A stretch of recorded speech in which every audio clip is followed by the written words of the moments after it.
اسی لیے اللہ کے رسول علیہ السلام اپنے صحابہ سے کہتے تھے، اے میرے صحابہ، مجھے میرے چلے جانے کے بعد دنیا سے تم پر یہ خوف نہیں کہ میرے بعد تم مشرک ہو جاؤ گے، میرے بعد میری امت مشرک ہو جائے گی، مجھے اس کا خوف نہیں ہے، خوف اس کا ہے کہ میرے بعد میری امت دنیا کی محبت میں مبتلا ہو جائے گی، مال و دولت کی محبت میں مبتلا ہو جائے گی، لوگوں کے دلوں کے اندر دنیا کی محبت رچے گی، مال و دولت کی محبت رچے گی، لوگ دنیا دار ہو جائیں گے۔ اور دیکھ لو آج لوگ الحمدللہ مشرک نہیں ہوئے، لیکن بہرحال لوگ دنیا داری میں مصروف ہو گئے۔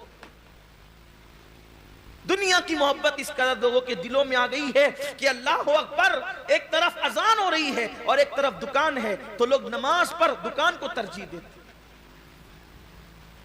کیا وہ حسین اور خوبصورت دن تھے جب اذان ہوتی تھی تو مسلمانوں کی دکانیں یہ کہہ کے بند ہو جاتی تھی، گاہکوں کو کہہ کے کہ ابھی واپس جاؤ، نماز کے بعد آنا۔ جب تک مسلمان یہ کہتا تھا واپس جاؤ نماز کے بعد آنا، تب تک مسلمان کی دکان پہ کبھی مندی نہیں منڈلاتی تھی۔ جب سے مسلمان کی دکان کا حال یہ ہے کہ اب تو دکان چھوڑ کے نماز جانا تو دور کی بات ہے، بند کر کے جانا تو دور کی بات ہے، مسلمان تو اب گیم بھی کھیلتا رہتا ہے مگر نماز کو نہیں جاتا، فری بیٹھا ہوا ہے تو بھی نماز کو نہیں جاتا۔ اب دکان چھوڑ کے بیچارہ کیا جائے گا؟ جو گیم چھوڑ کے نہیں جاتا، جو کرکٹ چھوڑ کے نہیں جاتا، جو دوست کی بارات چھوڑ کر نماز کے لیے نہیں جاتا، وہ دکان چھوڑ کر کے کیا جائے؟ ہم نے تو ایسے بھی بزرگوں کی زندگی پڑھی ہے کہ کسی نے آ کر کے خبر دی کہ بیٹے کا انتقال ہو گیا ہے تو کہا ابھی نماز کا وقت ہے بعد میں دیکھیں گے، ابھی نماز کا وقت ہے بعد میں دیکھیں گے۔ بلکہ یہ تو نماز ہے، نماز۔ ایک بزرگ کے بیٹے کا انتقال ہو گیا اور آپ جا رہے تھے امام اعظم کی بارگاہ میں علم حاصل کرنے کے لیے، تو انہوں نے فرمایا کہ ابھی میں پڑھنے جا رہا ہوں، تم جا کر اس کو دفن کر۔ یہ بھی بزرگوں کی زندگی میں انہوں نے علم دین کو اتنی اہمیت دی، انہوں نے نمازوں کو اتنی اہمیت دی۔ یہاں تو حال یہ کہ اہمیت دین کو ہے ہی نہیں، دنیا ہی دنیا، دنیا ہی دنیا، دنیا ہی دنیا۔ بلکہ اب تو عبادت بھی کرتے ہیں دنیا کے لیے، نماز بھی لوگ اس لیے پڑھتے ہیں کہ نماز پڑھوں گا تو تھوڑا مالدار ہو جاؤں، حج کروں گا تو مالدار۔ بلکہ یہ بھی ہے کہ فلاں بزرگ کی فاتحہ کرنے سے مال ملتا ہے، مال زیادہ آتا ہے، تو اسی نیت سے لوگ، میں نے بہتوں کو دیکھا ہے 11ویں اس نیت سے کرتے ہیں کہ 11ویں کرنے والے جلدی مالدار ہوتے ہیں۔ واہ رے واہ، بڑے پیر کی 11ویں کو کتنا سستے میں بیچا تم نے۔ لوگ مجدد الفسانی کے یہاں اس لیے جاتے ہیں، بلکہ حضرت مجدد صاحب کے یہاں وہ بھی جاتے ہیں جو اور جگہ کے لیے منع کرتے ہیں، اس لیے کہ مجدد صاحب کے مزار کی خصوصیت یہ جو وہاں حاضری دیتا ہے وہ مالدار ہو جاتا ہے۔ اس مزار کی دو خصوصیت ہے، مجدد الفسانی کے مزار کی دو خصوصیت ہے۔ عام انسان جاتا ہے تو مالدار ہو جاتا ہے، حافظ قرآن اگر وہاں جا کر ایک بار قرآن پڑھ لے ساری زندگی پھر وہ کبھی قرآن نہیں بھول سکتا۔ مجدد صاحب کے مزار کی فضیلت یہ، اسی لیے بڑے بڑے بدعتیوں کو وہاں پر قرآن پڑھتے دیکھا گیا، 8-8 دن کے لیے آتے ہیں، 5-5 دن کے لیے آتے ہیں، پورا سناتے ہیں۔ ہم کہتے ہیں نادان، غلام کی فضیلت تو مان لی،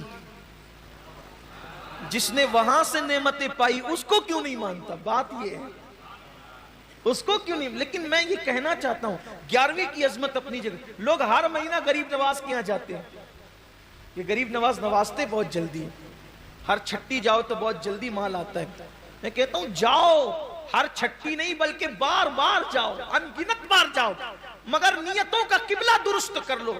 ارے جو مال کے لیے جا رہے ہو مال ختم ہو جائے گا، کبھی اس لیے بھی تو جاؤ یا غریب نواز مال تو بہت دیا ہے، اب ذرا اللہ سے بھی ملا دے۔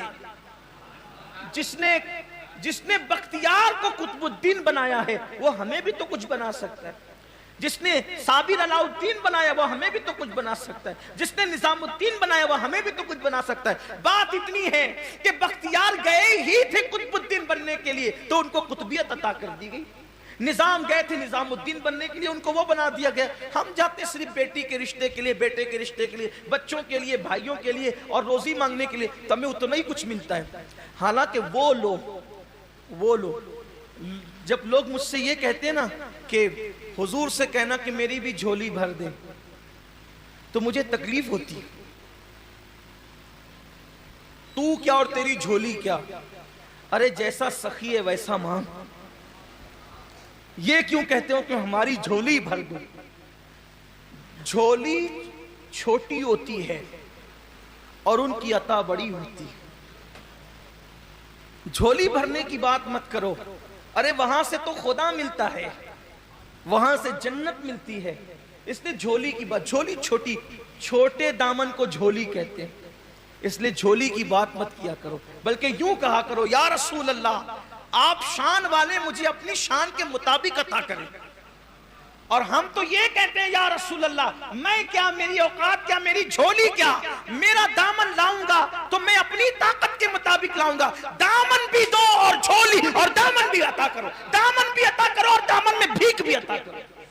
دامن بھی دو, دامن میں بھیک بھی عطا کرو. میں دامن لاؤں گا تو اپنی اوقات کے مطابق لاؤں گا, آپ دامن دیں گے تو اپنی شان کے مطابق دیں گے, تو دامن بھی شاندار ہوگا اور دامن کی بھیک بھی شاندار ہوگا. تو جیسا سخی ہے ویسا انسان دنیا ہی میں پڑا ہوا ہے. لوگوں کو چاہیے کہ وہ خدا کی رضا حاصل کرے, رسول کی رضا حاصل کرے. اللہ رسول ملے تو کائنات کی ہر چیز مل جائے.